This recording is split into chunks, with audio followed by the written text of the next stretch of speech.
Okay, you just started.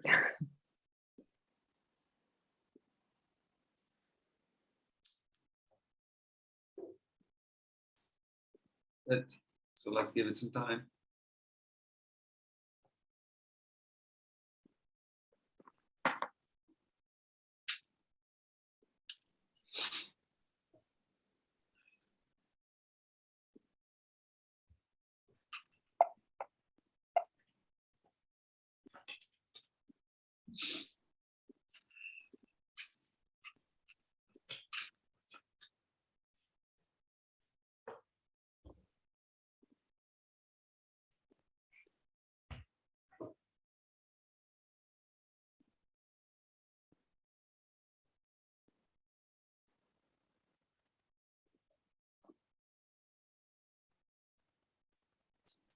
Hi, everyone. Welcome to our webinar. We'll just wait a few minutes for people to join. I'm Victoria Toledo. I'm part of the marketing team here at InstaLeap. So today we have a very special guest with us to talk about profitable e-commerce. I will just wait a couple of minutes until more people join so I can explain to you how the webinar is going to go. Thanks, Vic. Speaking on behalf of myself, I'm excited. I hope the guests are too. I'm sure Mirek is. Yeah. Hi, good afternoon, good morning, depends where we are.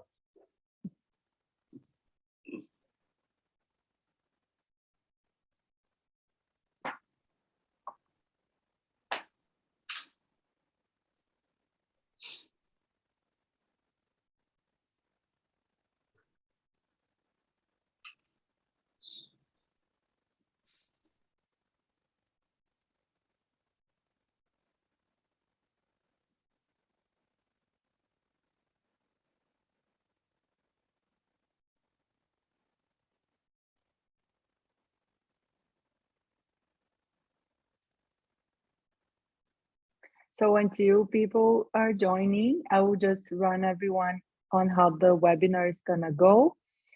So it's a very interactive webinar. Jasper will be interviewing Mirek, who will be talking about profitable e-commerce and then some trends, opportunities on that subject. And then we will be opening for questions. So you can always send your questions on the chat so they can answer it in the end. It's a pretty interactive, so make sure you ask questions so we can answer you. And then we'll also, it's a dialogue, so make sure you participate. So just to go really quickly over the agenda, Mirek will talk about Last Mile Experts, which is a VP and partner, and then Jasper will run a little bit down about InstaLeap, and then we'll go through the interview, and then we'll have some time to ask questions. So make sure you send your questions in the chat, and I will ask our guests today. Exactly. Thanks for explaining all of that, Vic. And just once more for the audience to understand, we aim to make it as interactive as possible. So please drop all of your questions into the chat. We'll cover them towards the end. And the more questions, the better, in my opinion. Exactly. So what do you think? Has the time come to get started? Yes, I think we can get started. So I'll give the word to Mirek. Mirek, thank you so much for joining us today on this webinar. Please, the floor is yours. Okay, thank you very much. Good morning, good afternoon, good evening, depends where you are. I'm the Mirek Gral. I have experience with the CEP business, courier business, since almost 31 years. I spent 29 years inside the CEP organizations like FedEx, UPS, and other companies, starting as a driver and finishing like a CEO, as a CEO. And since 2 years, I'm advisor and a partner for the Last Mile Experts, which are specialized with consulting, advisory, M&A due diligence for the e-commerce, CEP industry, and the postal sector. Thank you.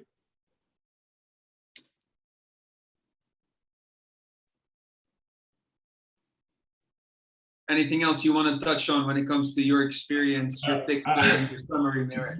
Yes, yes. You know, I'm always not talking about myself too much, but in fact, you know, almost 30 years in the industry give me a very great overview about how the business is developed over these decades.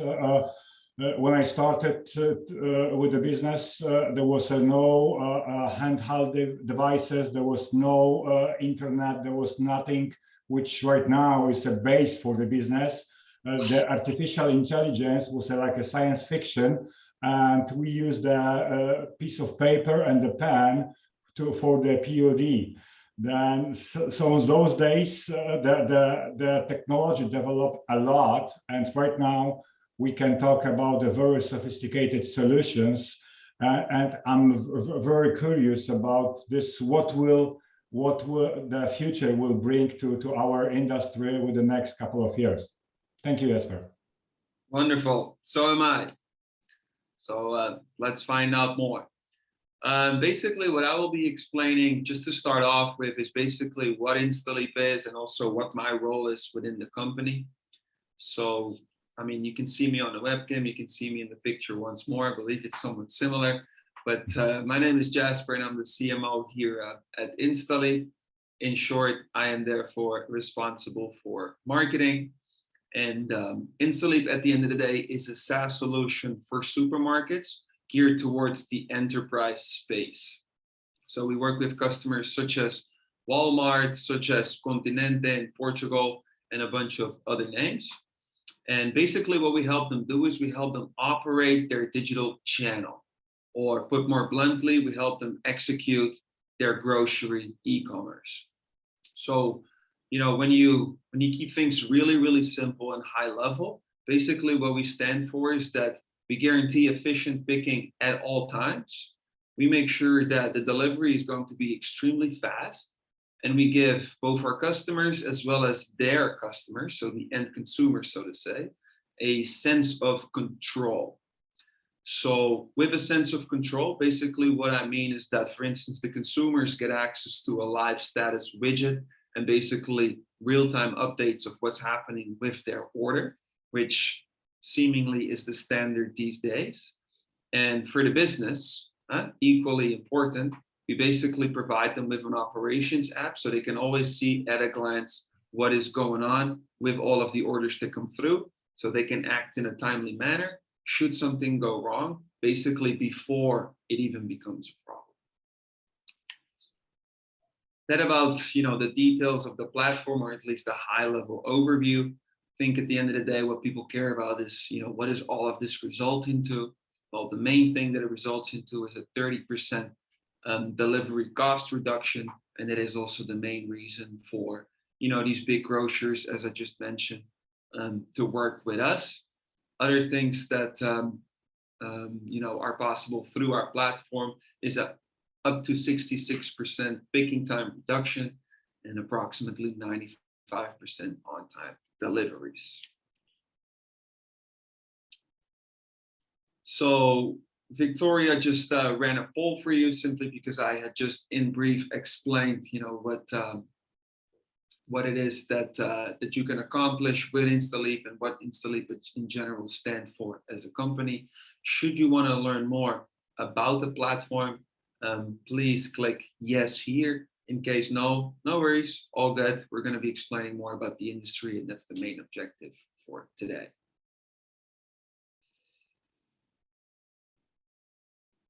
So we're going to be, you know, going ahead and talk about crafting your operational playbook. And the reason why you probably showed up, it's not because of me. I'm relatively new to the space, but Mirek has been around for a very, very long time, and is willing to share our expertise, or his expertise, I should say, with the audience today. Hence also my request to drop all of your questions, should you have them, But before we get to this part, I'm going to be asking some questions to Mirek in order to basically provide some guidance and structure as to how the conversation will take place. So what we will cover in detail is basically what is going on in the space right now. So we're talking trends, threats, opportunities, challenges that are known, because e-commerce isn't new to a lot of companies. To a lot of other companies it is, but not for everyone, meaning that there is a track record of like mistakes that have been made, but also numerous things that have been going really, really well. So that's what you can expect in that specific chapter. And then towards the very end, we basically help you designing an operational playbook, just so should you have the idea to go online with an e-commerce and you think that's the only thing you need to do, well, you'll be learning in this webinar that that's definitely not the case, and that the back end is equally important should you want to be profitable within your e-commerce, which I think every business owner will respond to with yes. So starting off with the trends, I would actually like to swap the question here and start with number 2, if that's okay with you, Mirek, and ask you, generally speaking, what do you see right now happening in the space? If you look for the Europe, for example, over the last less than 2 years, the more than 10 fast delivery companies has been established, and since then, more than $2 billion has been flown through this sector by the several investors. But don't think that this is an easy and simple business, because it's not.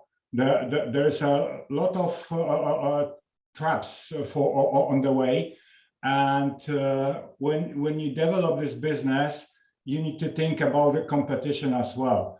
The market, the general market, is exceeded $2 trillion value. Then there's a lot of opportunities, but a lot of competition and a lot of problems ahead.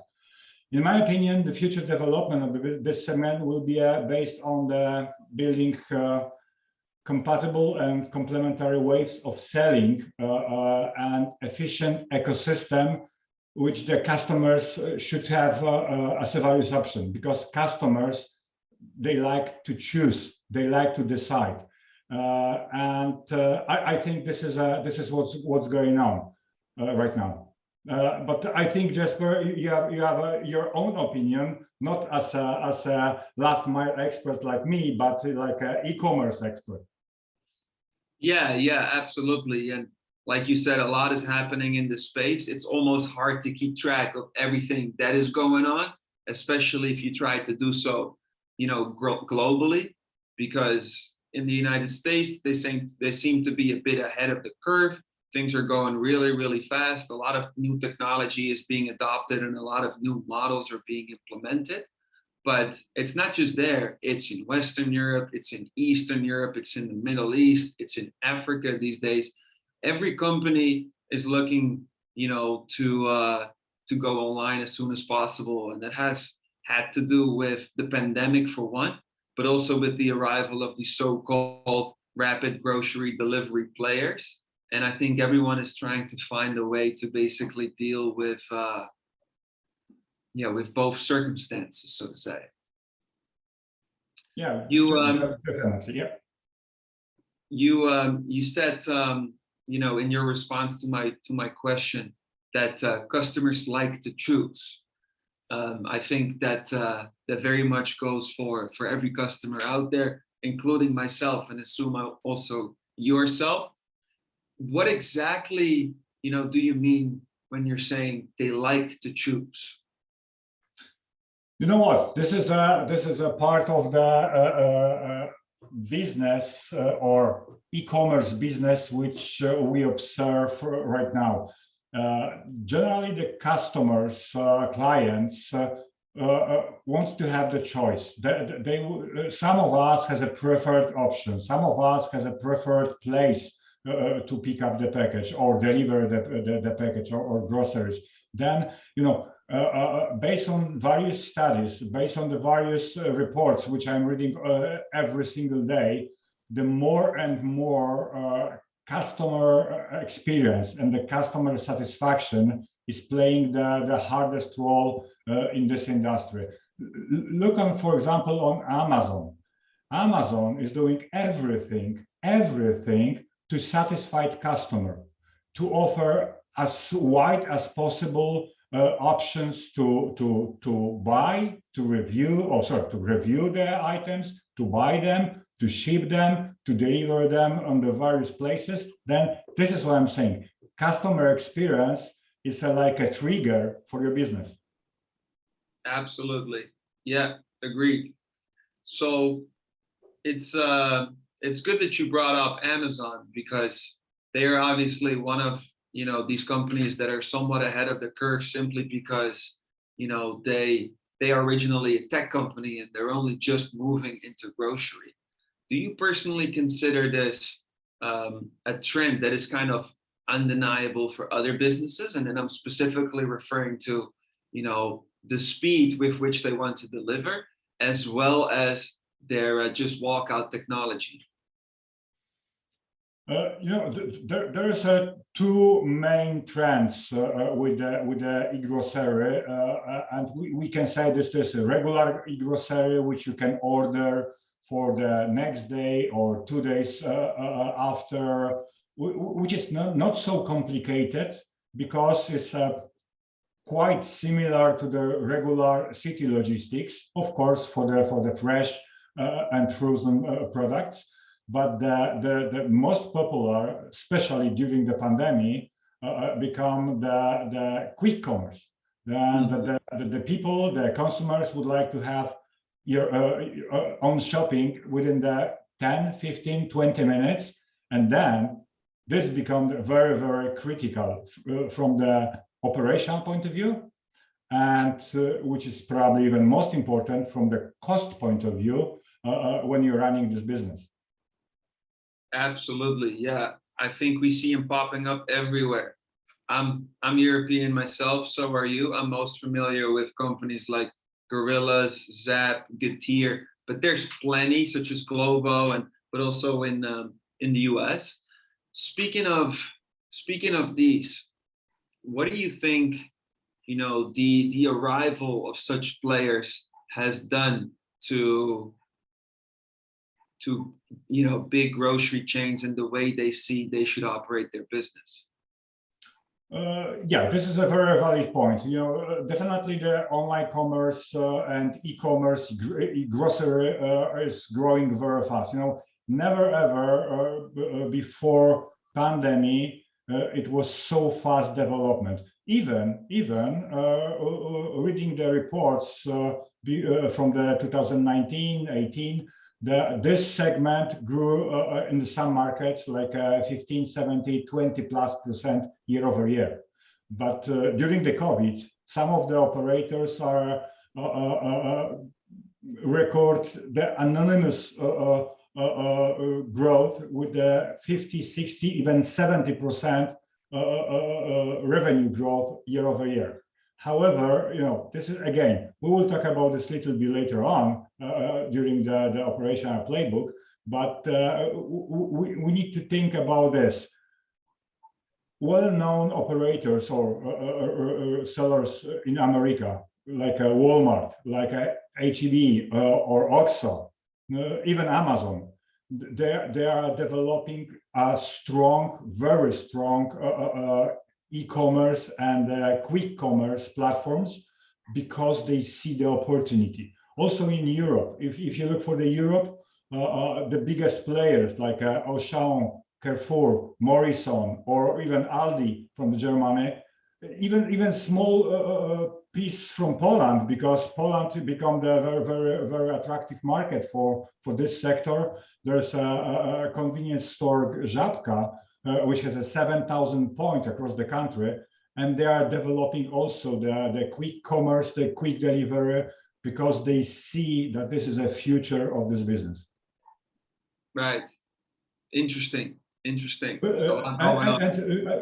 let me add one thing, because we are focusing right now about quick commerce and e-grocery mainly, but we need to be very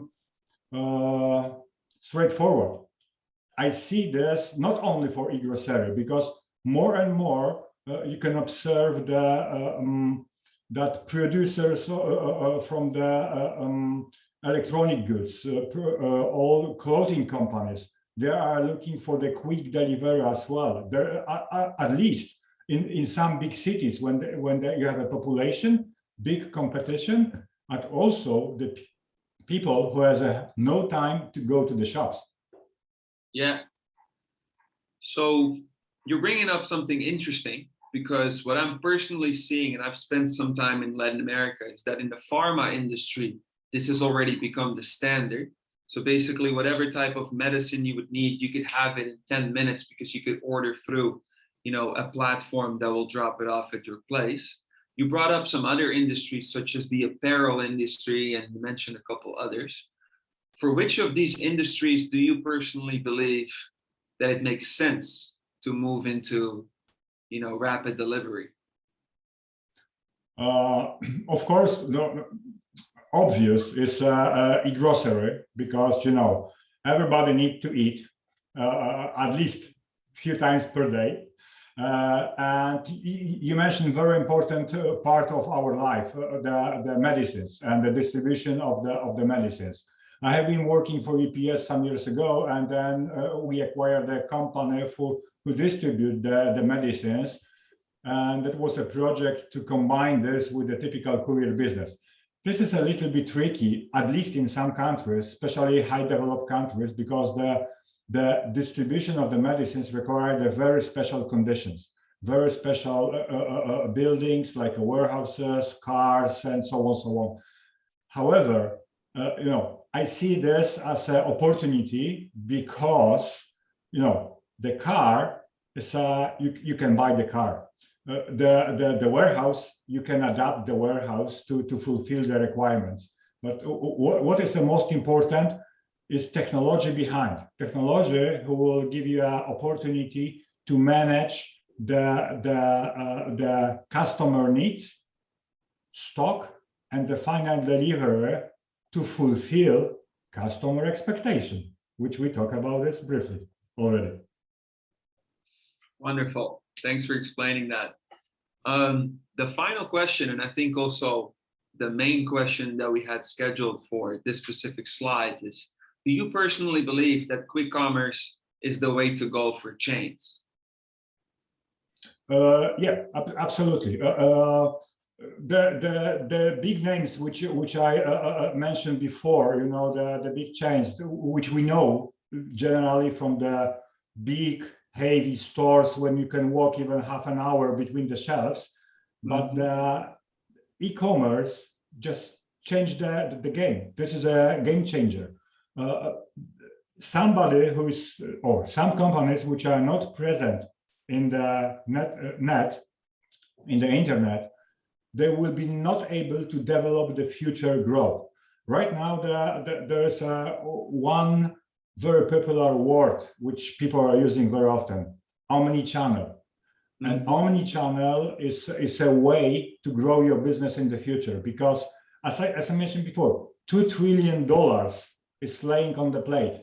Then there's a lot of opportunity, and later on probably we will have a time to talk about also how the population and how the customer group are growing, which will be also interesting. Wonderful. I think it's time to move on, since we spent quite a bunch of time and we only have 1 hour, unfortunately. Yeah. So we're moving on to Fred. And an important question that I want to ask you, and it ties into basically all of the trends that are going on, because everyone seemingly is jumping on the bandwagon of rapid grocery. So with online competition increasing, in your opinion, is it still worth selling groceries online? Of course, absolutely, no discussion about this. As I mentioned earlier, the global e-grocery market is worth trillions of dollars, and then there is still big cake to be eaten. You know, according to the various reports which I look over the last couple of days, even the number of the potential consumers are growing rapidly. Why? Because if you look for the history, a few years ago, it was like 1 billion people who use the internet. Right now, the global number of internet users reach 5 billions. 5 billion potential customers, which are sitting, maybe not every single minute, but every single day in the internet. There's a huge potential for that. Absolutely. We have a question from the crowd, which I think is good. So if you don't mind, I'm going to ask it to you right away. Basically, what Wojciech Milewski is asking, I'm hoping I'm pronouncing your name correctly, is what the added value is of e-grocery for traditional brick and mortar stores. You know what?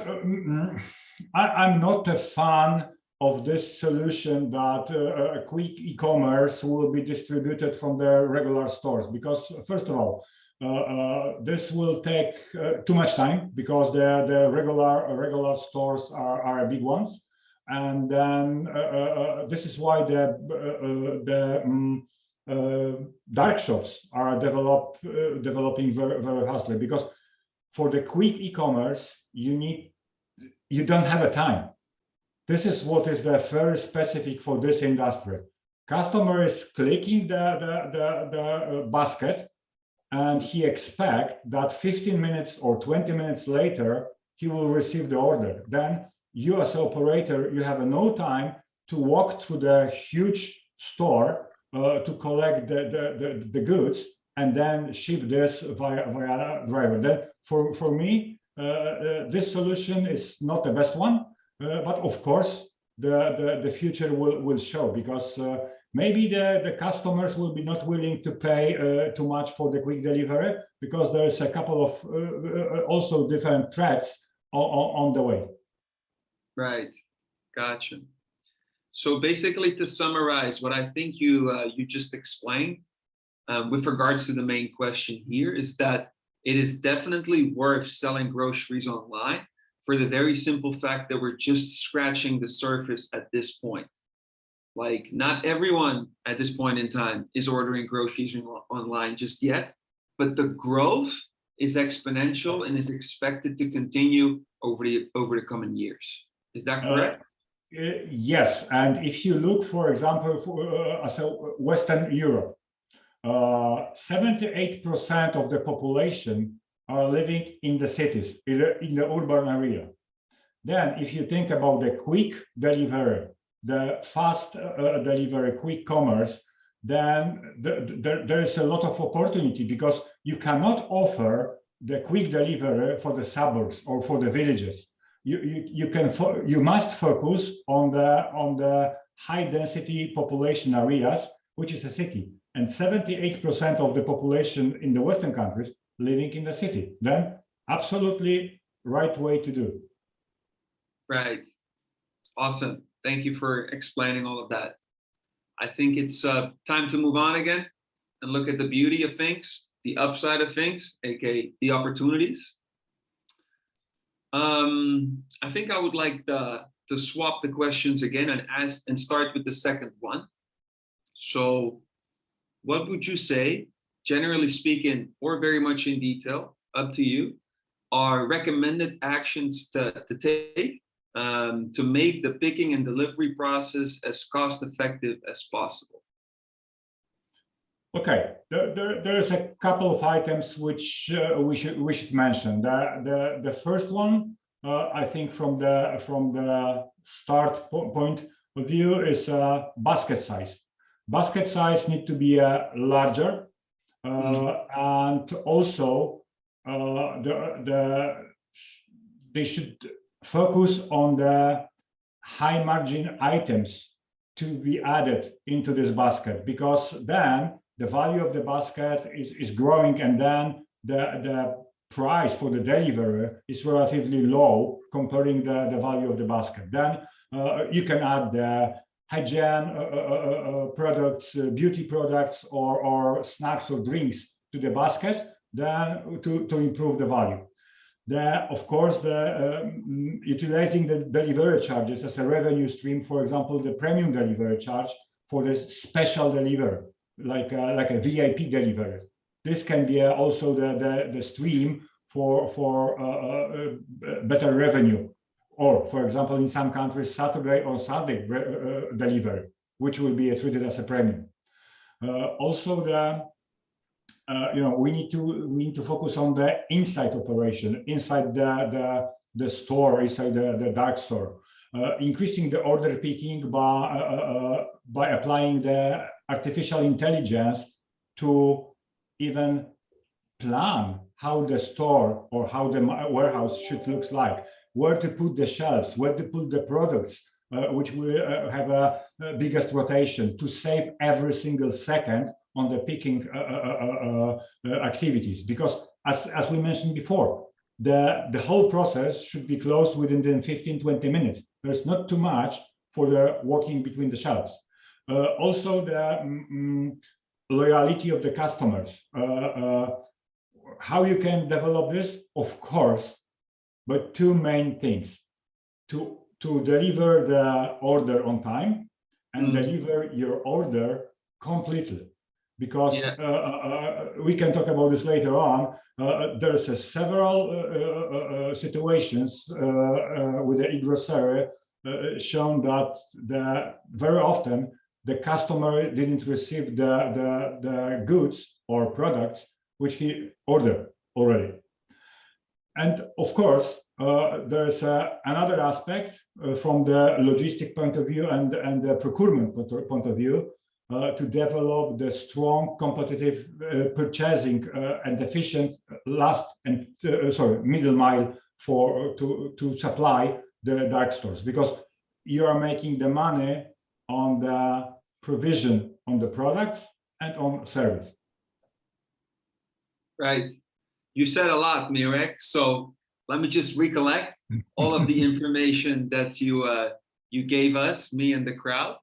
One of the things that really stood out to me is one of the first things that you said, and that was related to the delivery fee.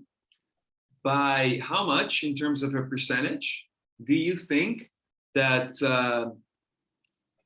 that companies can increase the delivery fee they're charging now? I believe it now sits at around €2 per order. How much do you think it could possibly be, and consumers still be okay with it?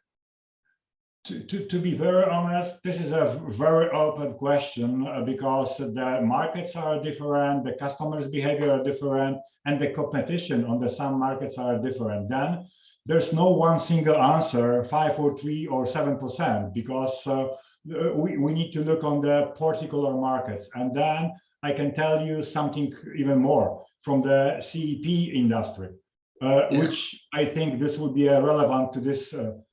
As soon as the competition will be stronger and stronger, the prices for the deliverer will drop down, or even will be included to the basic order. Right, makes sense. I was going to ask you that question simply because I read in the media the other day that a Dutch research agency claimed that the prices for delivery could easily triple as long as it was going to be very quick. I thought that was quite a bold statement, with probably not a lot of testing done with consumers, but I think it's very interesting, because at the end of the day, that's what I believe many supermarket chains are now looking to understand. Okay, how can we make it profitable, and how much can we charge in order to make it cost neutral? That's true. The profitability of this business is a completely separate topic for probably several hours of discussion, which we don't have. But just to give you the importance of this basket and completion of the order, last year the British company Which, who are preparing the reports for the e-commerce, check the customers' experience with several shops, and then guess what? 49% of the Aldi customers claim that they didn't receive what they ordered, or at least they received replacements. At the same time, Amazon has 29% of the goods delivered not according to the original order. And guess what? Probably Amazon will improve this percentage this year. I'm quite sure. But what's happened with Aldi? They just terminate contract with the Deliveroo because they was not satisfied from the quality of the work. Right. Makes a lot of sense. Okay. Moving on to what was initially going to be the first question. Do you believe that online profits can be equal to or higher than the offline ones? Again, reading the various analyses, reports, statements from the companies, seems that this will be not so easy, and I think this will be still less profitable than a regular sell, because you already have the stores, the shelves, all infrastructure. However, as I mentioned before, this market growing very strong double digits, and this is like every industry. The outcome from the volume, from the revenue, from the density will improve the profit at the end of the day. But this is a path which need to be walked through for the next couple of years probably. Right. So scale on the one hand and structure on the other hand. If these go hand in hand and meet each other, profitability will be a given. Yep. This is how I see this. Right. So do I. We're perfectly aligned. You see, the courier business and e-commerce is not so far away from each other. Exactly. Right. So looking at the clock, we have roughly 25 more minutes to go, and we still have to cover the Q&A and obviously the operational playbook as well. So let's move on to the known challenges. Basically, the main question that I want to ask you is, where within the e-commerce flow do you see problems that cause the operation to be unprofitable? I see two main high-level problems, or two question marks ahead. The first one is what the European Parliament or Commission trying to set the new rules for the gig economy drivers. They try to put the legislation that all gig economy employees, not even drivers, must be treated as employees, with a contract, with a salary, with the social security, and so on. Then, of course, I'm not against to treat the people with respect. I love to do this. However, this can have a huge impact on the operational cost for those operators. This was happened in a couple of months ago in Spain. Spain just established this new regulations. And guess what? Deliveroo just leave the Spain because there was a too high cost of the operation for them. And the second problem it is also the very fresh topic, which is freezing or stopping for the opening of the dark stores in the cities. I don't know if you know that last year the Amsterdam just freeze the dark stores for the next year, for this year. There will be no option to open the dark store in the Amsterdam area for this year. This can be a big challenge for those companies from the cost and operational point of view. Right, absolutely. I happen to be from that city, so I'm aware of the news. I think it's a political statement in which they try to keep the city livable, so to say. On the other hand, there doesn't seem to be like legal like sufficient legal reasons basically to enforce this measure. So I'm very interested in seeing what's going to happen as soon as, you know, this rule ends. Do you see other local governments or municipalities protesting as well against the opening of dark stores? So far, not too many, because, you know, for some of the governments, it's additional income, or some of the cities, it's additional income. But I think this can be a problem, especially when you have a dark store at the middle of the residential area, and the operation is running from very early morning to the late evening, and the supplies are coming during the night. This can be a really serious problem for the citizens. Right. Okay. Awesome. Thank you once more for basically answering all of my questions. We've covered opportunities, we've covered threats, we've covered trends, and we've covered more really good stuff that hopefully have given the audience a really good understanding of, okay, what is happening in the space. One of the most important things we were looking to do within this webinar is basically design an operational playbook, so people would be able to walk away with enough you know, actionable tips and tricks in order to basically just get going. So I have a couple of questions for you here, and I think it makes sense if we simply start with the first one, since it's a really powerful question that deserves to be answered. So the question I'm going to be asking you is, what is the biggest difficulty in terms of starting an online e-grocery operation, in your opinion? I think the most of us will say automatically the funds, because, you know, always when you're starting to develop your business, you're looking for the funds, but not in this particular case. When you look what's going on the market and how the e-grocery and quick e-commerce is developing, I think that the funding is not a big case. I think the problem is that operators will have a biggest challenge to find a very good location for the dark stores or distribution centers, because of the possible bans from the city, and also from the cost perspective, because this will be probably the indicator to grow the rent prices.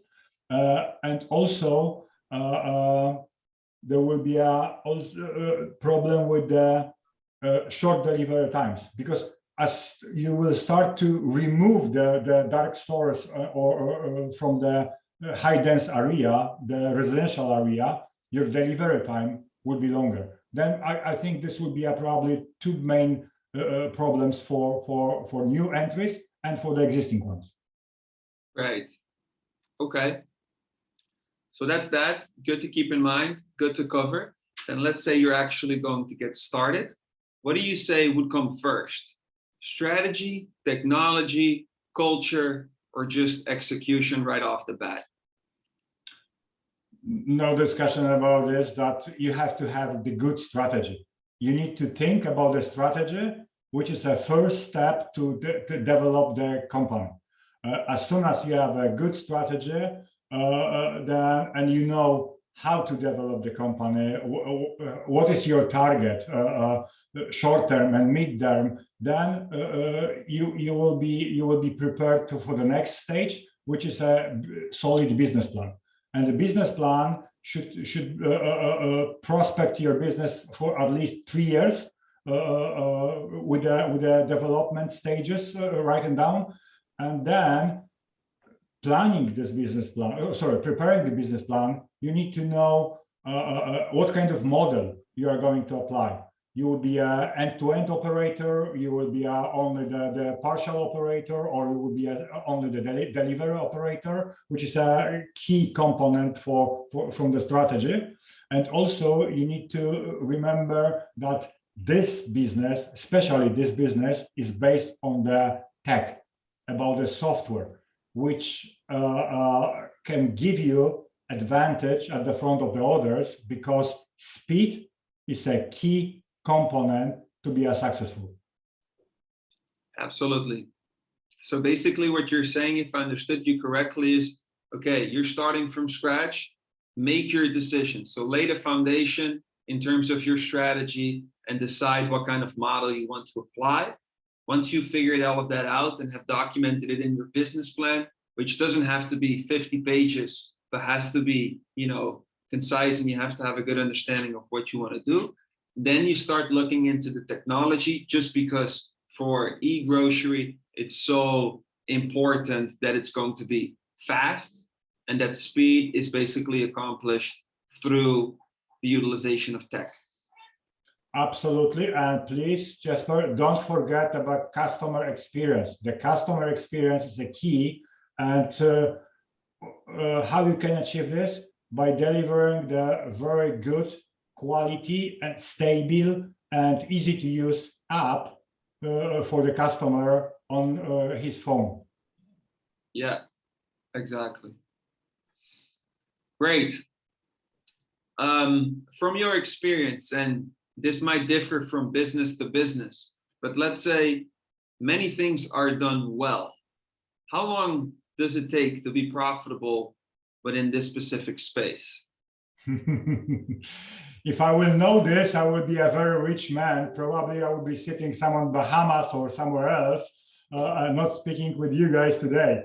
To be very serious, the many companies operating on this market, despite the growing turnover and the new customers, because you can create the huge revenue, but the break-even point is critical. And as we discussed, there's geography is important, there's density is important, there's also important how you can develop your company. If the investments or funds which give you money, they are willing to wait years for the payback, or they are looking for the return of investment after 2-3 years, like some VCs, then I think this is a very, very important but very complicated question, and cannot be answered again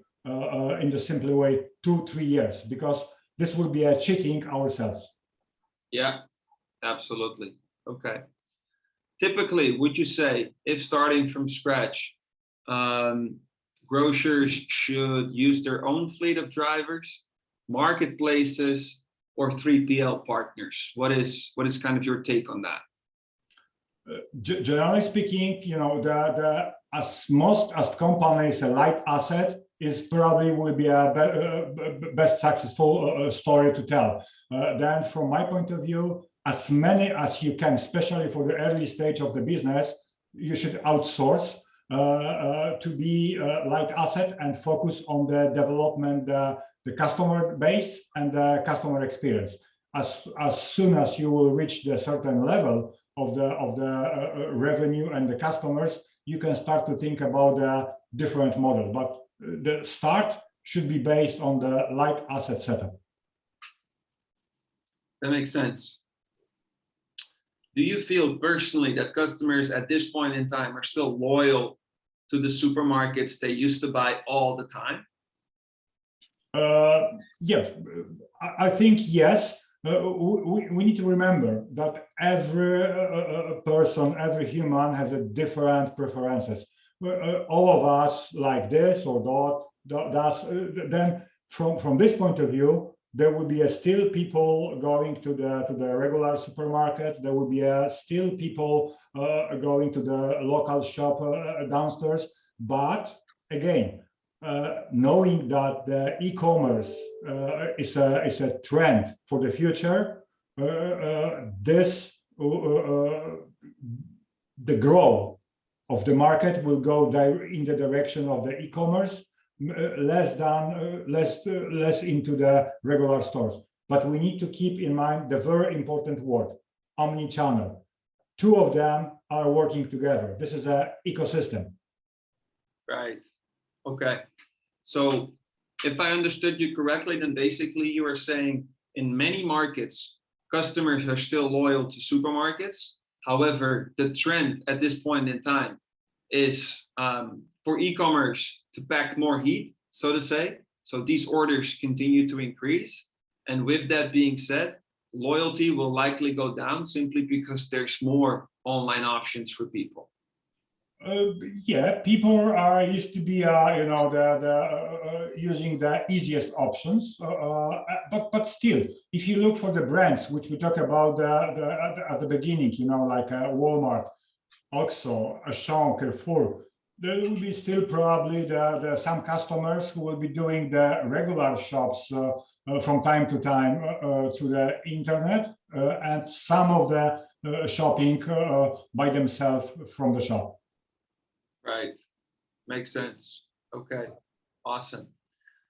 Those were all of the questions that that I wanted to ask. So we have a couple of spare minutes to answer some questions from the crowd. So Victoria, while we wait for answers to come through, probably a good time to run another poll. And then to the crowd, please submit your questions right now, and then we'll try to answer them as good as possible.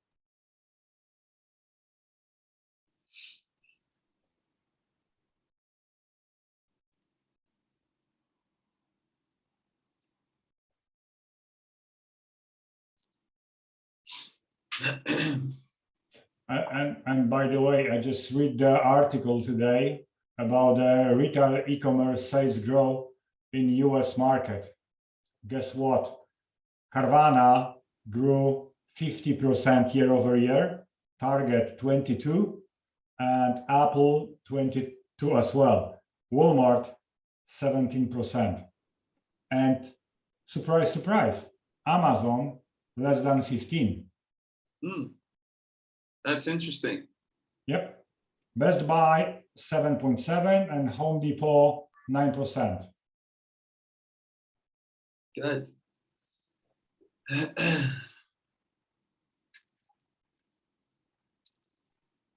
So, what do you think is the reason for that? That Amazon's growth is actually, well, relatively low compared to the others that you just mentioned. You know what? This is very hard to say about the US market, because Amazon anyway is handling 25% of the US e-commerce market based on the last year's study. Then if you are huge, if you are a big animal, then your growth is a little bit slower than others, because you already have the big piece of cake. And if you look for the Walmart and Carvana, they start to develop this omni-channel very hardly during the pandemic. This is why they are growing much faster than others. Right, makes sense.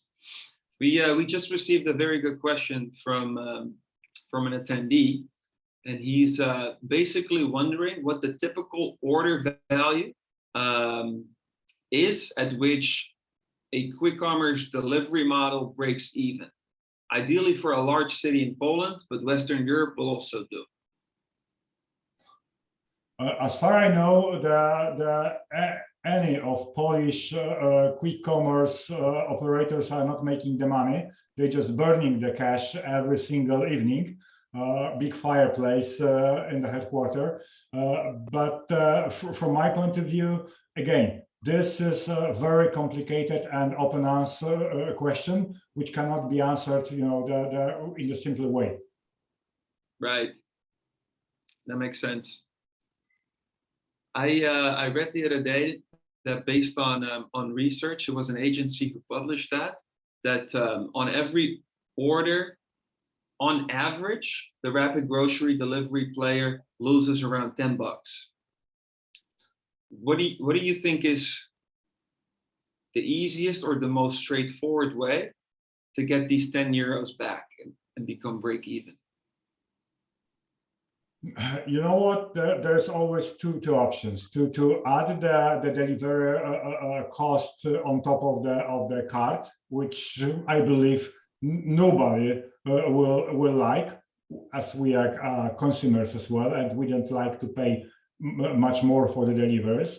And other, so density, and once more density of your delivery and operation, because as soon as you will reach certain level of delivery density, you can start to combine some routes with a very close neighborhood, and also you can leverage others with the buying power for the suppliers.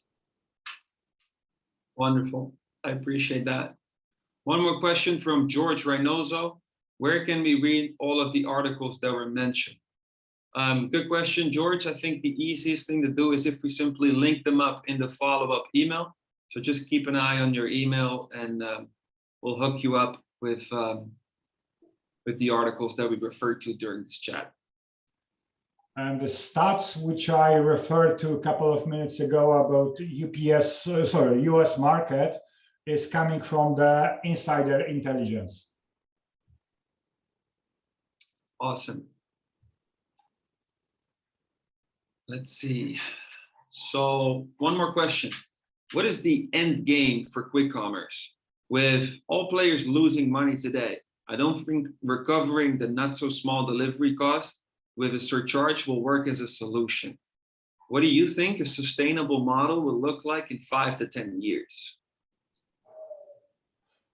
Unfortunately, I'm not a wizard. I wish to be.